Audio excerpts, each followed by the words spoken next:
오늘 설교 제목은 개의 믿음이에요. 여러분이 익히 아시고 많이 설교도 들어보셨을 만한 이 본문에 대해서 오늘 다시 한번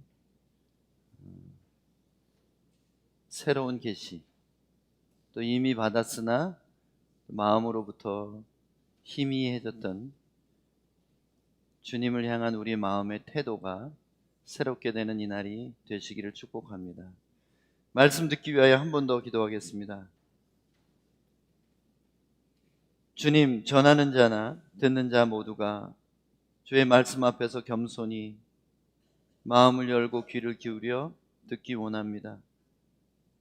성령이 교회들에게 하시는 말씀을 듣는 귀가 있는 우리들이 되기를 사모하오니 진리의 성령님 오셔서 우리를 모든 진리 가운데로 인도하시고 예수님께서 우리에게 바라시는 모든 것들을 깨닫고 순종하는 우리가 되게 도우시옵소서. 예수님 이름으로 기도합니다. 아멘.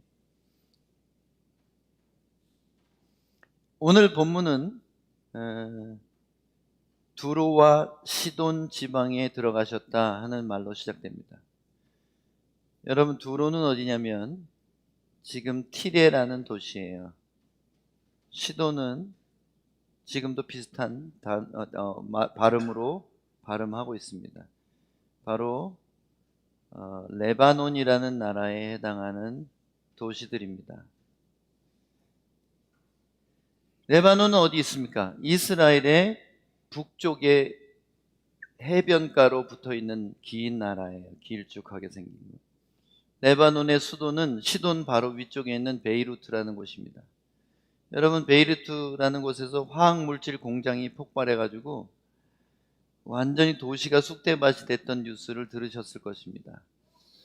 그 레바논은 지금 이스라엘과 전쟁을 레바논 정부가 하는 건 아니지만 테러 단체라고 말하고 있는 어디죠? 잠깐 갑자기 까먹었다. 이스라엘 북쪽에 하마스 말고 갑자기 요새 생각이 잘 안 나요. 헤즈볼라. 헤즈볼라와 지금 이스라엘이 전면전을 할 계획을 갖고 있습니다. 헤즈볼라와 이스라엘이 맞붙는 지역이 어딘지 아세요? 경계선인 지역. 레바논과 이스라엘이 경계로 만나는 지역. 무깃도입니다. 무깃도가 어딘지 아세요? 아마겟돈 전쟁의 무깃도예요. 아는 전쟁이라는 뜻이고, 무깃도는 이스라엘과 레바논의 접경 지역에 있는 도시 이름입니다. 정신이 번쩍 드세요, 지금? 이스라엘과 헤즈볼라가 전쟁을 거기서 시작하면 무슨 전쟁이 될 수도 있다? 제3차 대전. 그리고 성경으로 말하면 아마겟돈 전쟁이 시작될 수도 있다. 지금 종말론 설교를 하는 것이 아니기 때문에 그 설교는 하반기에 제가 조금 주님이 허락하시는 대로 종말을 대비하는 메시지들을 할 것입니다. 근데 두로와 시돈은 고대로부터 페니키아라는 이름으로 사람들이 불러왔습니다. 페니키아는 주로 해적질을 해서 먹고 살았어요. 그런데다가 먼 바다까지 해적질을 배를 잘 만들었거든요.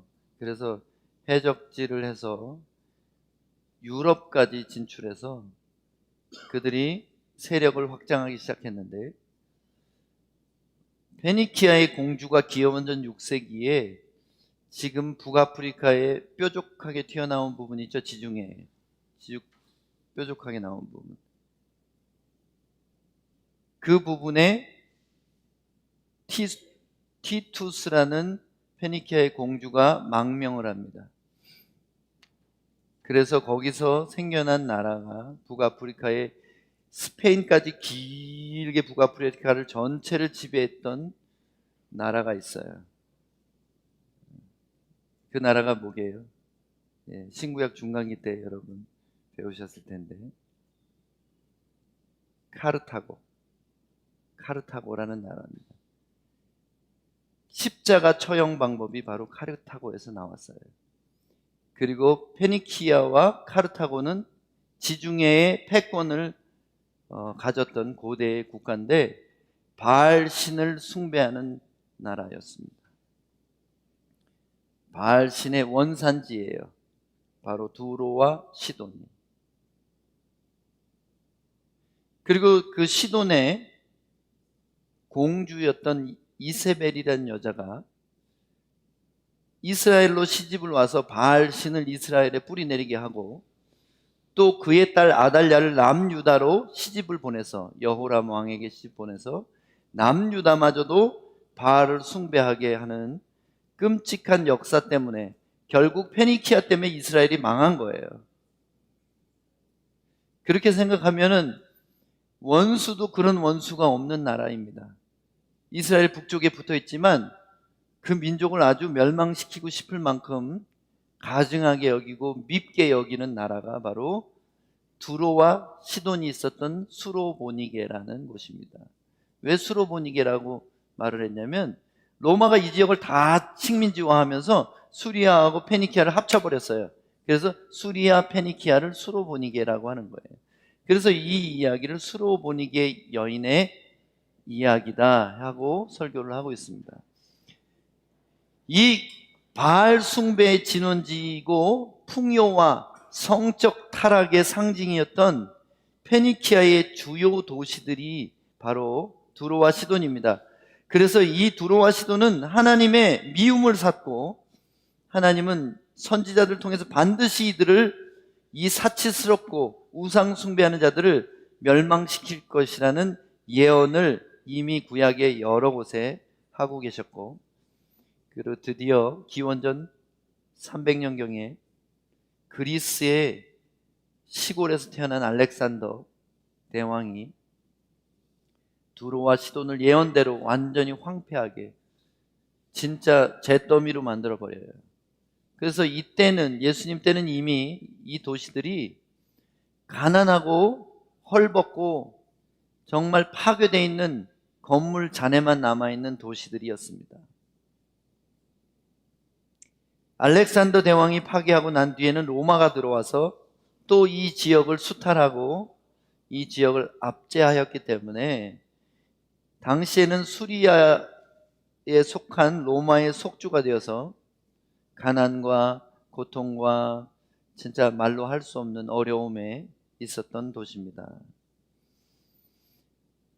본문은 예루살렘 북부의 단 지방을 떠나서 이제 국경을 넘어가신 거예요. 사실은 국경이라 할 것도 없게 다 로마의 땅이잖아요. 그러나 심정적으로는 유대 땅, 이스라엘 땅과 페니키아 땅의 경계를 넘어가셨다, 그런 뜻입니다. 먼저 이 여인은 이스라엘 북쪽과 가까운 이 지역에 살면서 수많은 소문을 들었을 것이 분명합니다. 예수님이 갈릴리 지방에서 행하신 모든 일들을 소문으로 듣고 어쩌면 그분이 혹시나 이곳에 오지 않을까 오랫동안 기다렸을 수도 있습니다. 예수님은,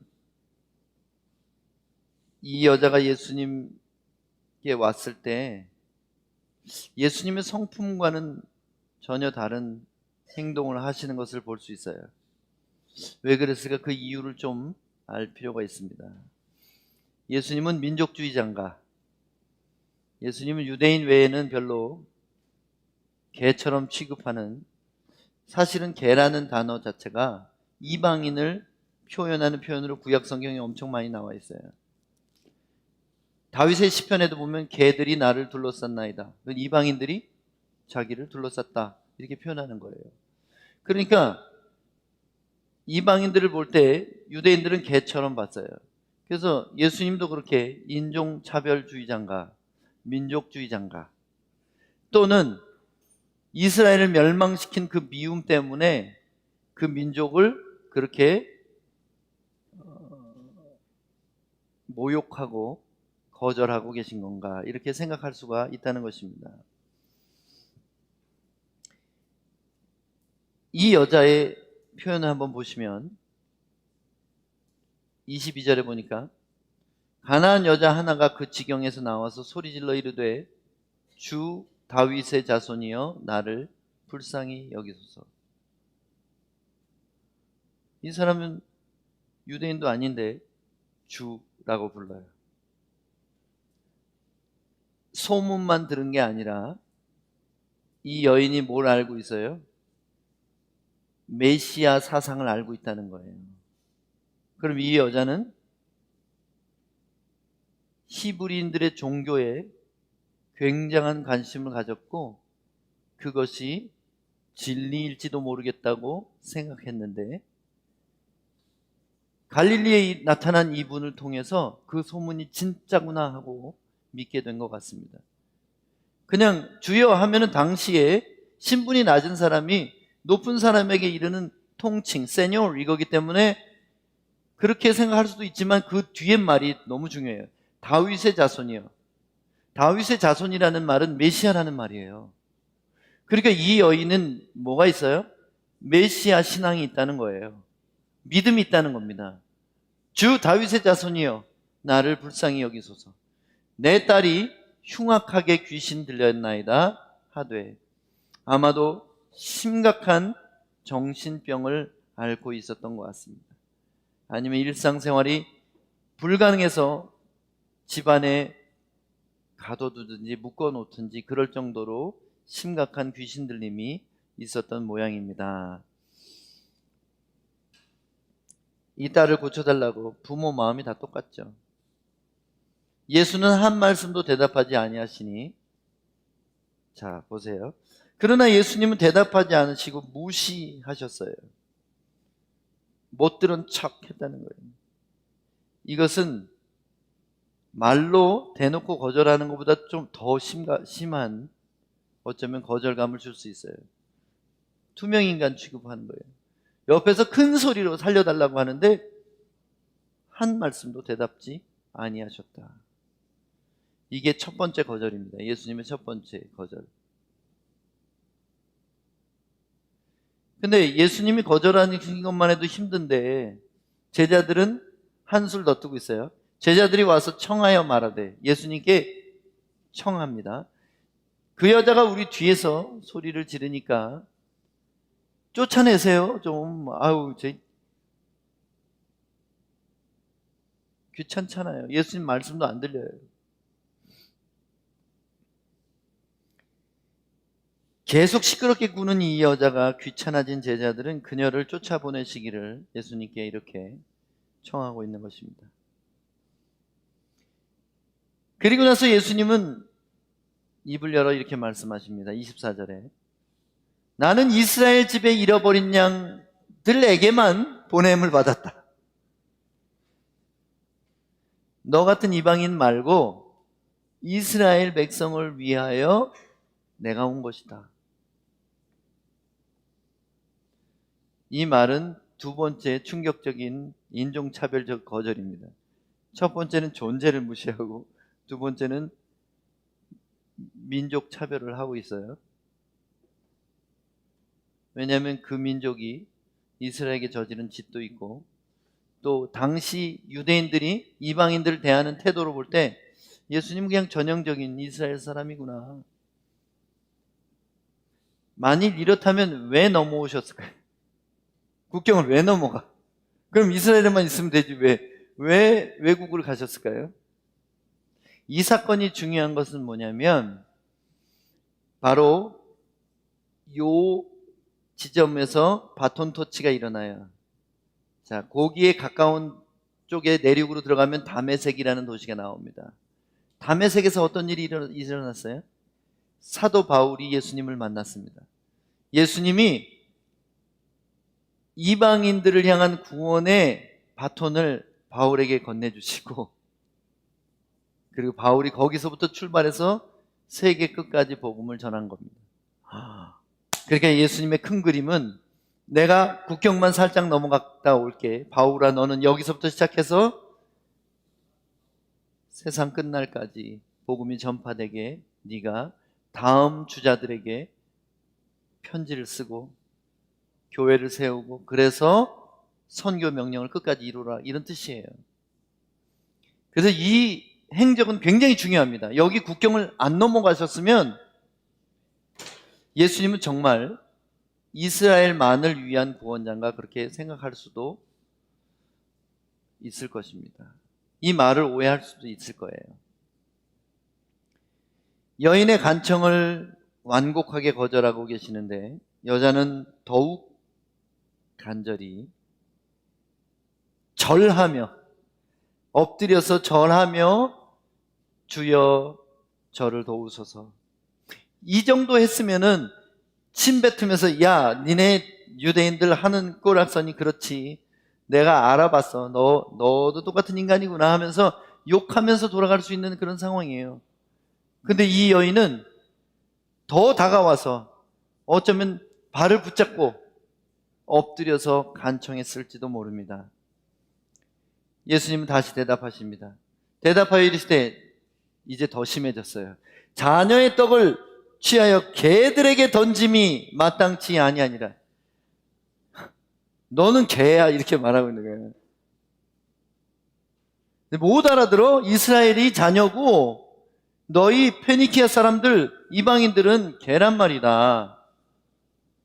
이거는 욕한 거랑 똑같아요.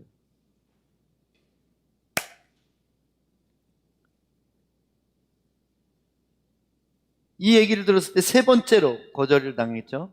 세 번째로 아주 강하게, 아주 욕하면서 거절하셨어요. 그러나 그 이방 여인은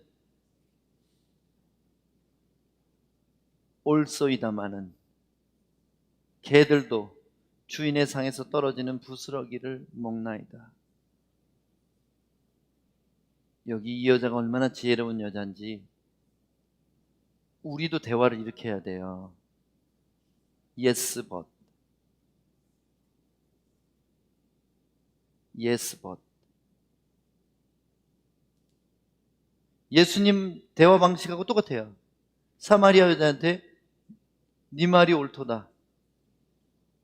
그러나 그들 중에 너의 남편이 하나도 없구나. 그 사람 안에 있는 요만큼의 진실을 인정해주는 말, yes, sing. 그렇지만, but. 주여 올소이다마는 당신 말이 맞아요. 저희는 개만도 못한 존재일지도 몰라요. 그렇지만 개들도 주인상에서 떨어지는 부스러기를 먹습니다. 세 번째 거절에도 이런 대답을 하는 그 여자를 보고 예수께서 대답하여 이르시되, 여자여, 내 믿음이 크도다. 내 소원대로 되리라 하시니. 예수님 가서 뭐 딸을 만지고 귀신아 떠나가라, 뭐 아니면 나음을 받으라, 이렇게 만져주지도 않았어요. 네 소원대로 되리라 하니까 그 딸이 그 자리에 있지도 않았는데 집에 어쩌면 기둥에 묶여 있거나 방에 갇혀 있을 텐데 갑자기 정상이 돼가지고 머리를 빗고 나와서 엄마 이렇게 배고파요, 먹을 걸 주세요, 이렇게 했을지도 모르죠. 이 이야기가 우리에게 주는 주님의 가르침을 알기 위해서는 우리가 이 본문에 나와 있는 대화의 흐름을 약간 도식화해서 볼 필요가 있습니다. 그걸 보기 전에 오늘 아침에 찍은 저의 식탁의 사진이에요. 제가 아침을 먹을 때마다 이렇게 우리 된장이는 식탁 밑에 서서 식사 시간이 좀 길어질 때도 있잖아요. 대화하느라고 1시간이 걸려도 이 자세로 그대로 있어요. 야, 누가 가르쳐줬는지 그대로 가르치는데 점점 얼굴은 왜 그 영화에서 나오는 고양이 눈빛처럼 간절해집니다. 이렇게 하다가 아무 반응이 없으면 이렇게 불쌍한 척을 합니다. 제 다리에다가 턱을 올려놓고 불쌍한 척을 해요. 그리고 점점 이뻐져요. 눈이 초롱초롱해지고, 우리 간장이도 또 덩달아서 이렇게 이쁜 척을 해요. 그리고 기다려도 주지 않으면 어떻게 되냐면 식탁 밑에 들어갑니다. 너무 오래 기다리면 식탁 밑에서 잠이 들어요. 제가 이 강아지들의 모습을 보면서 오늘 본문을 한번 생각을 해봤어요. 도대체 이 개들이란 짐승이 이렇게 인내심이 있는지 저는 몰랐어요.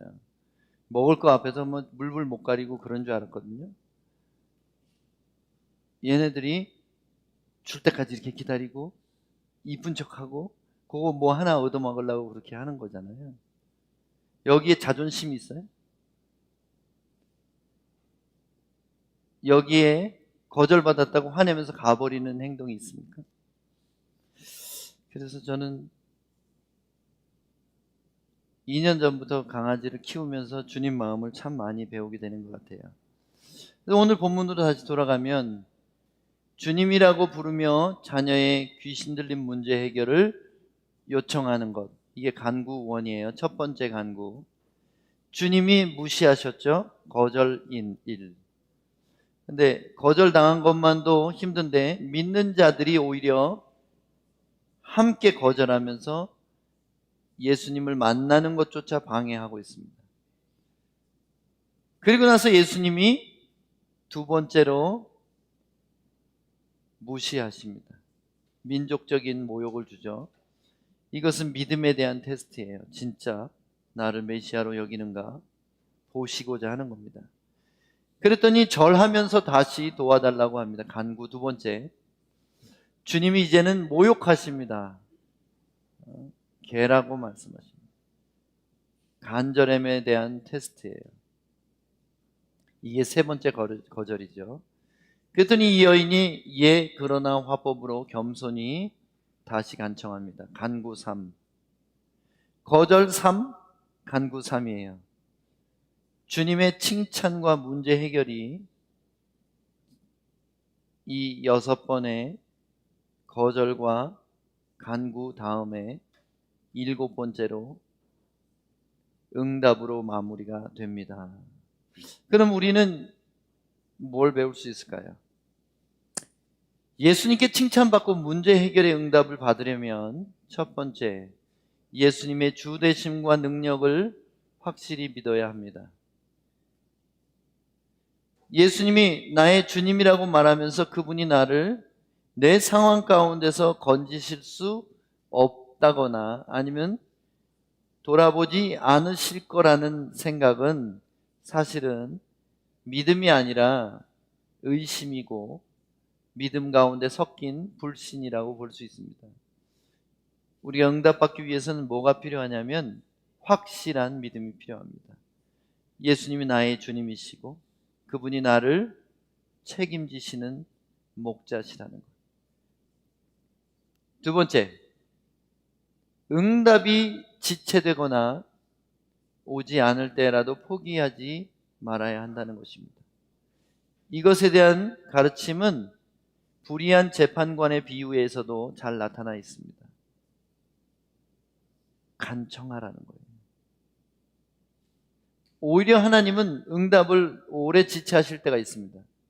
왜냐하면 바로 응답하면 응답이라는 열매만 따먹고 하나님과 관계하는 것을 멀리할 것이 분명하기 때문에 어쩌면 오래도록 그분과 대화하게 하기 위해서 관계를 세우기 위해서 응답을 지체하실 때가 있다는 거예요. 왜 어떤 기도는 빨리 응답되지만 어떤 기도들은 수년간 기도를 해도 응답이 되지 않는가? 그것은 하나님이 능력이 없어서 구원하지 못하심이 아니고 우리에게 대한 사랑과 관심이 부족해서도 아닙니다. 응답이 지체되는 이유는 여러 가지가 있어요. 첫 번째, 구하는 것이 하나님의 뜻과 다를 때는 응답 안 하시는 것이 응답이에요.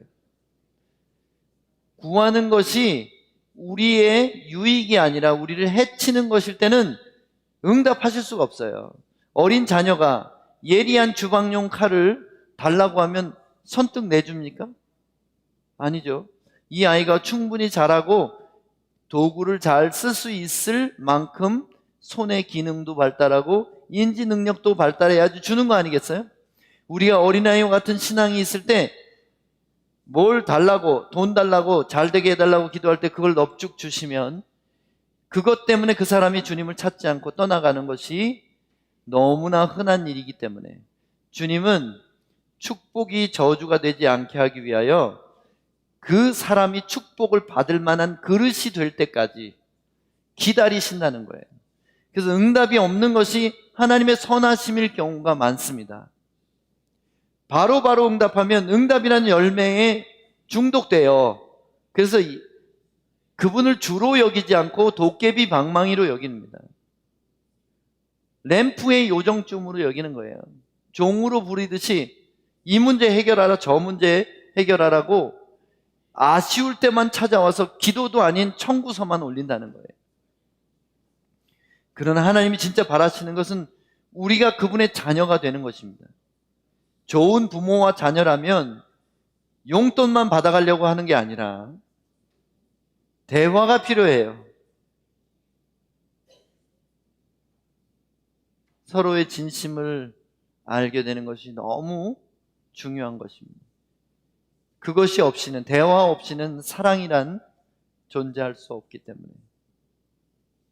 대화 없는 부부, 대화가 전혀 없는 부모 자식, 이런 관계는 형식적으로만 가족이라고 묶여 있는 것이지 사실은 타인들끼리 묶여 사는 자취생들이, 고아들이 한 묶음의 울타리 안에서 사는 그런 불행한 그림이 될 수밖에 없는 것입니다. 하나님은 우리를 사랑하십니다. 사랑해서 대화하기 원하세요. 그래서 기도는 대화인데 우리는 기도를 마치 우리의 어려움을 해결하는 자판기를 사용하듯이 기도라는 동전을 집어넣으면 물건이 뚝 떨어져야 돼요. 여러분, 이것은 하나님을 주로 여기는 것이 아니라 하나님을 종으로 여기는 거예요. 하나님이 만약 우리의 주인이시고 왕이시라면 우리는 결코 그렇게 할 수 없습니다. 물론 선한 왕은 백성을 보호하고 공급하고 전쟁이 나면 백성을 위하여 죽으러 나가요. 세상에서 우리가 상상할 수 있는 어떤 선한 왕보다도 더 선하신 왕이 우리 주님이십니다. 그러나 왕에게 내가 먹을 것 내달라, 나를 보호해달라, 나를 지켜달라, 이것을 요구하는 백성은 좋은 백성이 될 수가 없는 것입니다. 응답이 없을 때는 하나님의 작전이 있는 거예요. 나를 그 응답을 감당할 만큼 성숙시키든지 아니면 최고의 타이밍이 올 때까지 환경을 만드시든지. 신구약 중간기는 400년 정도 됩니다. 선지자가 끊어졌어요. 말라기 선지자 이후에는 어떤 선지자도 400년 동안 오지 않았습니다. 하나님이 이스라엘을 버렸나요? 아닙니다.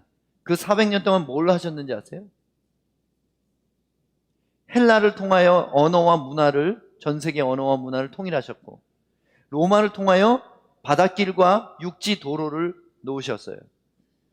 그래서 복음이 전 세계로 전파될 준비를 하고 계셨던 겁니다. 예수님이 오실 준비를 미리 착착착착 진행하고 계셨던 거예요.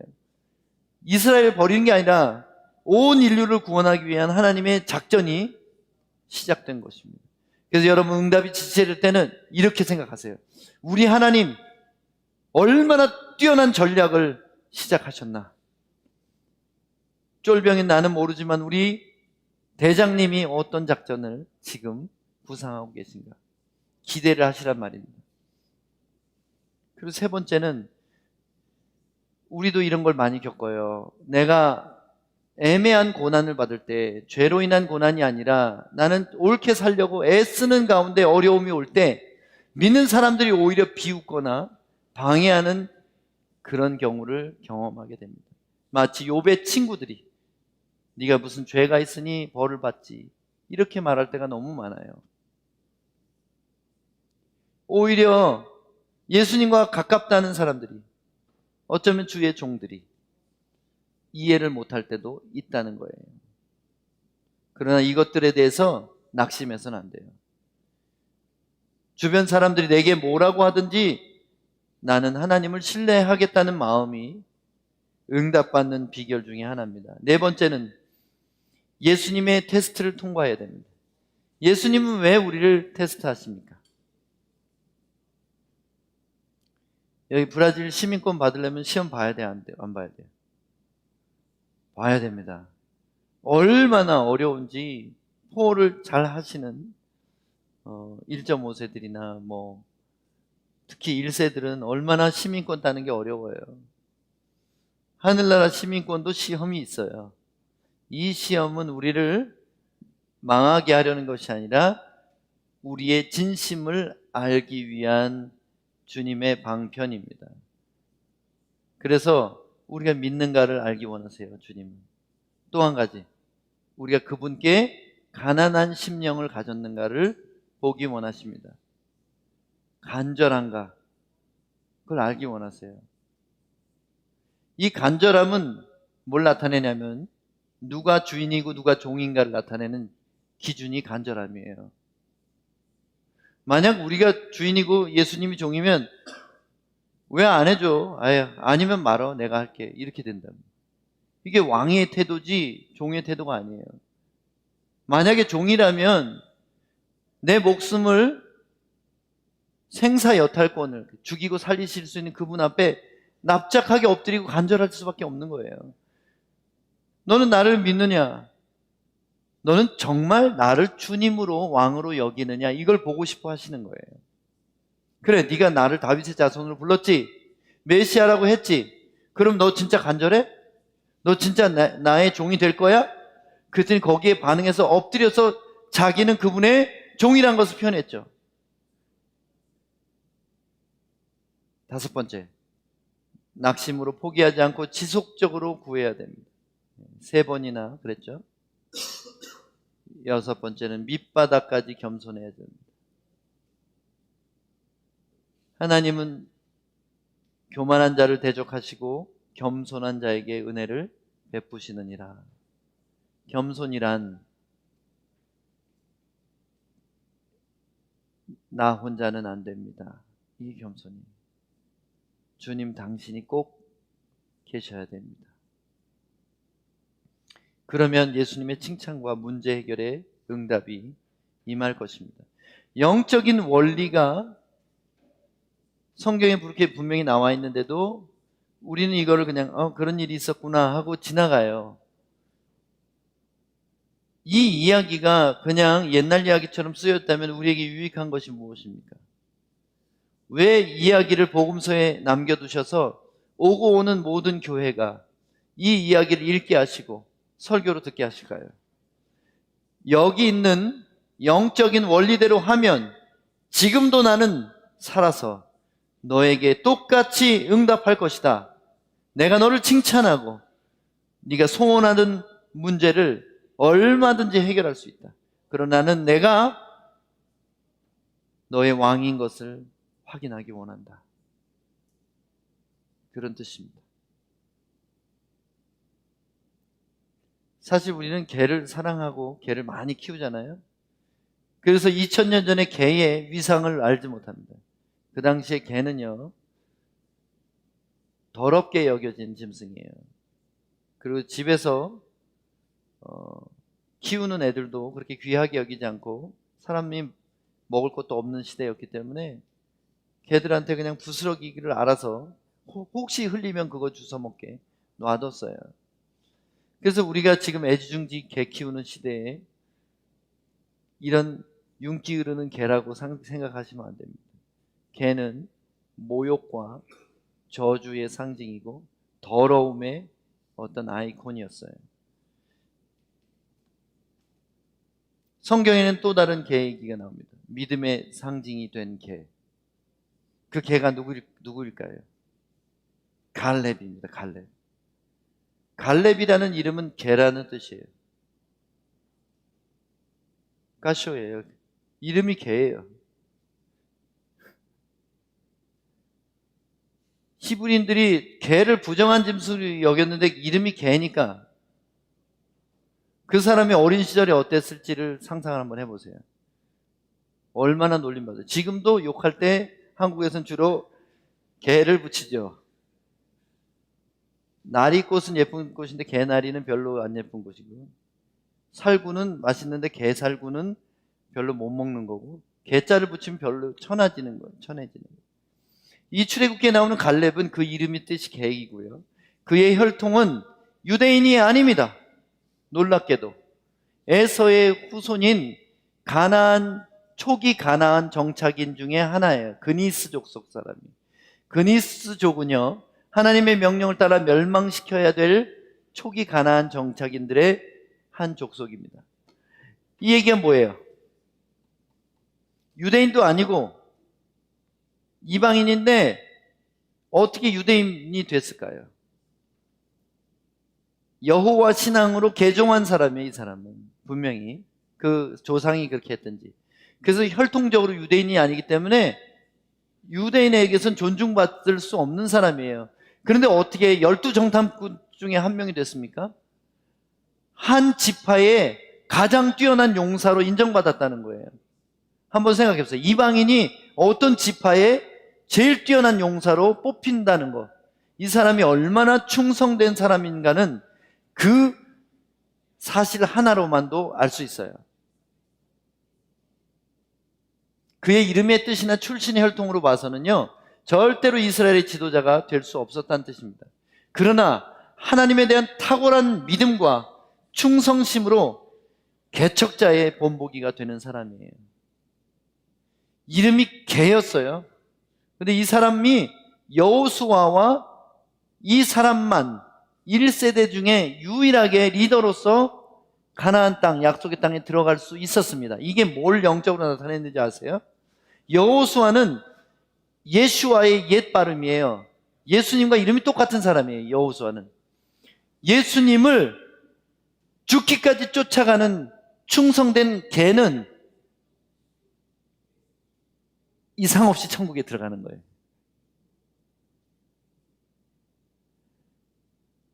우리 간장된장이가 제가 집에 들어가면 하루 종일 쫓아내요. 화장실 가도 내 문을 닫으면요, 문 앞에서 나올 때까지 앉아 있어요. 옷방에 들어가줘요. 옷방에 따라 들어와요. 그리고 옷을 갈아입으면 옷 냄새를 맡아요. 제가 설교 준비하고 있으면 제 발 밑에 들어와서 앉아서 제 발을 핥아요. 이 개들의 특징은 충성심이에요. 그래서 충성된 개들의 이야기가 많죠. 일본에 어떤 역에 가면 개 동상이 있어요. 주인이 출근했다가 기차 타고 출근했다가 돌아올 때 계속 같이 돌아오는 그런 개가 있었는데, 교수님이 강의하다가 돌아가셨어요. 심장마비로. 그러니까 그 개가 기차가 설 때마다 계속 보는 거예요. 겨울이 돼서 눈이 쌓여도 집에 안 가고 그 역에서 주인이 올 때까지 그렇게 5년, 6년을 기다리다가 그 역에서 죽었어요. 그래서 일본 사람들은 그 역에 동상을 세워놨잖아요. 한국에도 오수의 개 이야기 있죠. 주인이 들판에서 낮잠을 자는데 들판에 불이 붙었어요. 깊게 잠들으라고 불이 난지도 몰랐는데 개가 저수지에 뛰어들어서 물을 적셔가지고 털로 불을 끈 거예요. 뒹굴뒹굴 하면서. 주인이 깨어났을 때는 개가 불에 타서 죽었어요. 주인 주변에 동그랗게 잔디만 안 타고 나머지는 다 불에 탔습니다. 이런 이야기들이 얼마나 놀라운 이야기로, 사람보다 더 낫죠. 어떨 때는. 이 갈렙이란 사람은 85세가 돼서도 하나님을 신뢰했어요. 정탐꾼 때만 신뢰한 게 아니라, 정탐꾼 때도 어떻게 고백했습니까? 모든 정탐꾼들이 안 된다, 우리는 메뚜기다 말할 때 하나님께서 우리를 기뻐하시면 우리가 그들을 정복할 것이다. 그들은 우리의 밥이다. 이렇게 말한 사람이에요. 그러니까 얼마나 놀랍습니까? 이 사람이 85세가 됐을 때도 가나안 땅에 아직 정복되지 않은 기럇 아르바라는 곳에 나를 보내셔서 내가 지금도 전쟁할 수 있습니다. 그래서 85세 때 전쟁에 나가서 승리해서 그 도시를 헤브론이라고 이름을 바꿔요. 그래서 갈렙이 정복한 그 도시는 거인의 이름에서 생명이 흘러간다는 뜻의 헤브론으로 바뀐 겁니다. 믿음의 개척자. 여러분, 이왕 믿을 거면 화끈하게 믿든지, 안 믿을 거면 괜히 교회 와서 믿지도 않으면서 앉아있지 말고 세상에 열심히 살다가 안 되는 거 깨달을 때 오든지 차든지 덮든지 하는 게 좋습니다. 문제 해결에 응답을 받는 믿음을 뛰어넘어서 주인 되신 하나님께 절대 충성하는 하나님의 개가 되시길 축복합니다. 저는 예수님의 개가 되기로 결정했습니다. 믿음으로 하나님의 유업을 받는 하나님 나라의 개척자들이 되어서 하나님이 주신 여러분의 가정과 교회와 그리고 여러분의 모든 일터와 지경에 있어서 하나님 나라를 세우시고 확실하게 응답받는 믿음의 사람들이 되시기를 예수님의 이름으로 축복합니다. 아멘. 여러분 각자 입술을 잠깐 기도할 때 주님의 개가 되겠습니다. 그러니까 자존심이 상하세요? 저는 주님의 휴지가 돼도 좋습니다. 주님이 한번 코 풀고 버리는 클리넥스가 돼도 좋습니다. 주님 것이기만 하다면, 주님께 쓰임만 받을 수 있으면 저는 주님의 무엇이라도 되고 싶습니다. 여러분 어떠세요? 이날 아침에 이렇게 고백했으면 좋겠습니다. 하나님, 내가 기도응답 오랫동안 못 받은 거 삐졌었는데 이제 용서해 드립니다. 주님 더 큰 생각이 있으시네요. 주님, 제가 더 간절하지 못했네요. 제가 주님을 왕으로 대접해 드리지 못했네요. 주님, 저는 주님의 개처럼 주님의 부스러기를 먹을 자격이 있죠. 주님, 제가 주님을 끝까지 따르는 갈렙과 같은 주님의 강아지가 되게 해 주시옵소서. 이렇게 여러분 함께 기도하기를 원합니다. 하나님, 오늘 이 말씀이 우리에게 소망이 되는 것은 예수님 우리에게 응답이 더딜 때 그것이 우리 잊으셨다는 뜻이 아니라는 것을 알게 됐기 때문입니다. 주님은 우리를 무시하시거나 듣지 않으신 것이 아니라 우리가 주님을 향한 믿음이 있는가, 간절함이 있는가 보시기를 원하신다는 것입니다. 그렇습니다. 예수님 우리의 왕이십니다. 그렇습니다. 예수님은 전능하십니다. 그렇습니다. 예수님 우리를 약속의 땅으로 인도하실 인도자가 되십니다. 주님, 그러므로 이제는 주님의 충성스러운 개처럼 주님을 따르기를 죽기까지 하도록 주님 우리를 새롭게 하시옵소서. 우리의 믿음이 낙심하는 자가 되지 않게 하시고 포기하는 자가 되지 않게 하시고 믿음으로 끝까지 주님의 응답을 받는 믿음의 사람들이 될 뿐 아니라 믿음으로 개척자로서 이 땅을 주님의 나라로 이루는데 우리 한 사람 한 사람을 사용하여 주시기를 간절히 기도합니다. 주님, 우리 모두 주님의 충견이 되기로 결정합니다. 그래서 갈렙처럼 끝까지 여호수아를 쫓아 약속의 땅에 들어간 그 갈렙처럼 우리도 이 땅에서 예수님을 끝까지 따르다가 영원한 천국에 가는 사람들이 되게 해 주시옵소서. 예수님 이름으로 축복하며 기도합니다. 아멘.